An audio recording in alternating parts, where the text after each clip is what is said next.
اور درمیان میں ایک مسلمان ہے جو کبھی تیز لہروں کے دوش پہ ہوا کے رخ سے کبھی مومن والے کنارے پہ بپھر جاتا ہے تو کبھی دوسرے کنارے کفر کی جانب دھکیلا جاتا ہے۔ اب ایک مسلمان کی کشتی گہرے طوفان کے بھنور کی زد میں ہے، وہ کافر ہے یا مومن؟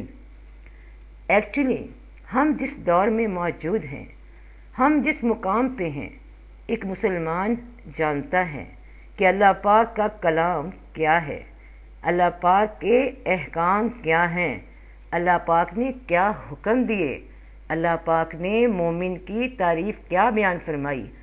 مگر یہ سب جاننے کے باوجود جن مسلمانوں کا ایمان ڈگمگا جاتا ہے، اس بے یقینی کے فتنوں کے دور میں گرد و نواح کو دیکھتے ہوئے ایمان کمزور پڑ جاتا ہے، وہ مسلمان اگر صبح مومن تھا تو شام تک ماحول کے زیر سائے لوگوں کے طرز عمل امانتوں میں خیانت دیکھ کر، جھوٹ سے وقتی فائدہ اٹھاتے دیکھ کر، لوٹ مار کر کے جمع کرتی دولتوں کے انبار دیکھ کر، حلال مشکل سمجھ کر اور حرام مال سے مفادات اکٹھے کرنے آسان سمجھ کر، تو اگر کمزور ایمان والا ہوا، ایمان ڈگمگا گیا، تو یقین کا ایمان کا راستہ ترک کر دیا، کیونکہ سوچا کہ سب الٹا ہے، نہ تو صبر کا پھل ملتا نظر آ رہا ہے،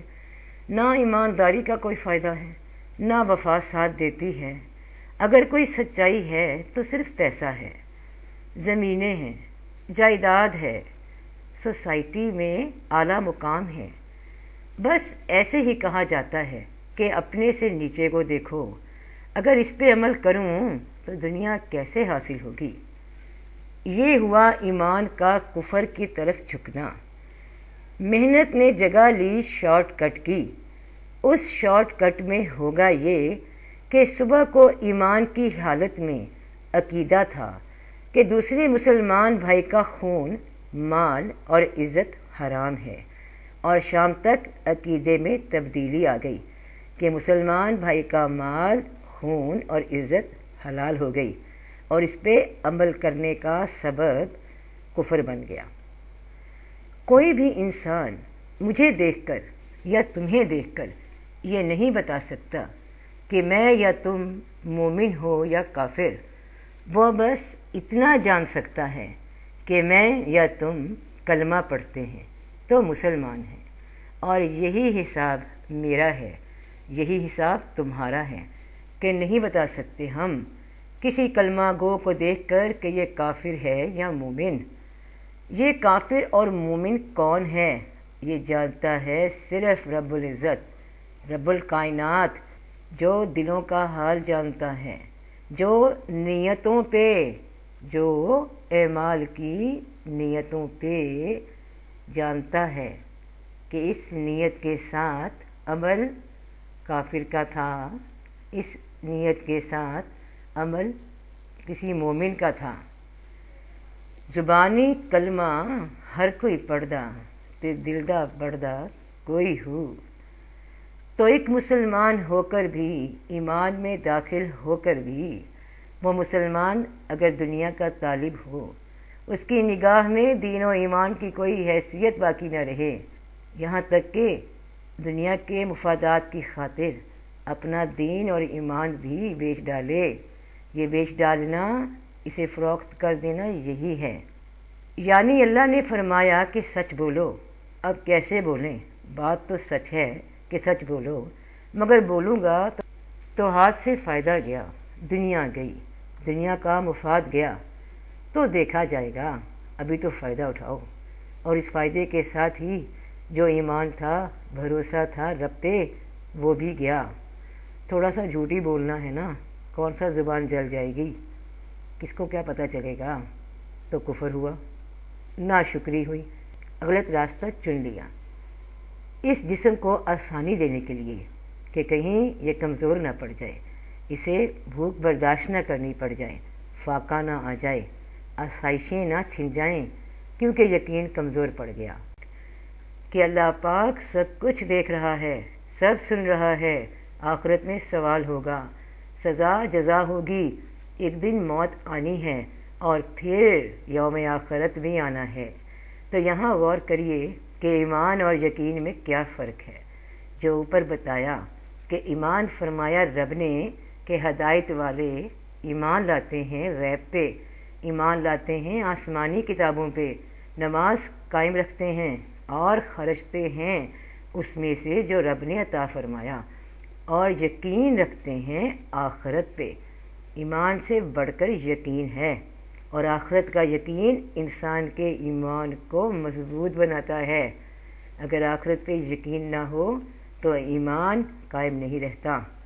جب یقین ہو کہ ایک دن اللہ کے حضور حاضر ہونا ہے تو مومن یقین والا کبھی ایمان سے کفر میں داخل نہ ہو۔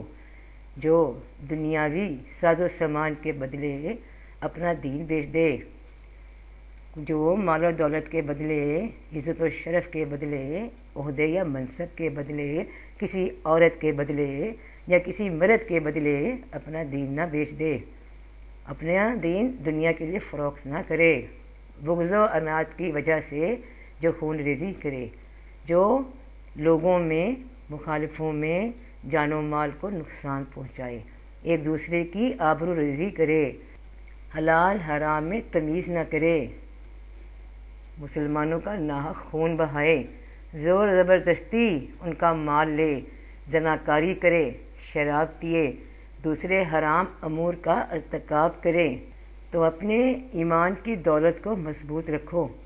اس دریا میں ایک تنکے کی طرح مت بنو جو تمہیں اپنے رخ پہ بہائے لیے جائے، بلکہ وہ مچھلی بنو جو ہمیشہ دریا کی مخالف رخ سفر کرتی ہے، جو مچلتی موجوں کو چیرتے ہوئے گزر جاتی ہے۔ سفر اگرچہ مشکل ہے، محنت ہوگی، نفس سے جہاد ہوگا، موت پہ یقین رکھنا، آخرت پہ یقین رکھنا، یہ اس نفس کو جھکانے کے لیے، اس نفس سے لڑنے کے لیے موت کی یاد بہترین علاج ہے۔ کوئی بھی گناہ کمانے سے پہلے، کوئی دنیاوی مفاد اٹھانے سے پہلے سوچ لینا کہ حلال کیا ہے، حرام کیا ہے، تو بچ سکو گے کافر ہونے سے۔ اللہ نیتوں کے سبب جانتا ہے کون کافر ہے، کون مومن ہے۔ اللہ پاک ہم سب کو محفوظ رکھے اس فتنے سے، یقین کامل عطا فرمایا۔ یا رب، ہم تیرے آگے، تیری رضا کے آگے، تیری چاہت کے آگے سر جھکاتے ہیں، اور جو تو نے فرمایا اسے ہر ماحول میں، ہر حال میں قبول کرتے ہیں۔ دین کے بدلے دنیا نہیں چاہیے، جو تو عطا کرتا ہے بہت ہے۔ الحمدللہ۔ سب دا بھلا، سب بھی خیر، فی امان اللہ۔